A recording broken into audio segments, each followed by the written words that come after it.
حضرت اسامہ رضی اللہ تعالی عنہ نے کہا کہ میں نے رسول اللہ صلی اللہ علیہ وآلہ وسلم کو فرماتے ہوئے سنا، قیامت کے دن ایک شخص کو لایا جائے گا اور اسے جہنم میں ڈال دیا جائے گا، تو دوزخ میں اس کی انتڑیاں نکل پڑیں گی اور وہ اس طرح گھومتا پھرے گا جس طرح گدھا اپنی چکی کے گرد گھومتا ہے۔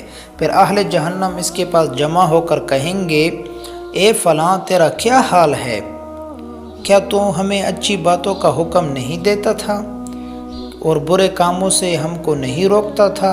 وہ جواب دے گا، ہاں میں تمہیں اچھی باتوں کا حکم دیتا تھا مگر خود ان پر عمل نہیں کرتا تھا، اور تمہیں برے کاموں سے روکتا تھا مگر خود ان کا مرتکب ہوتا تھا۔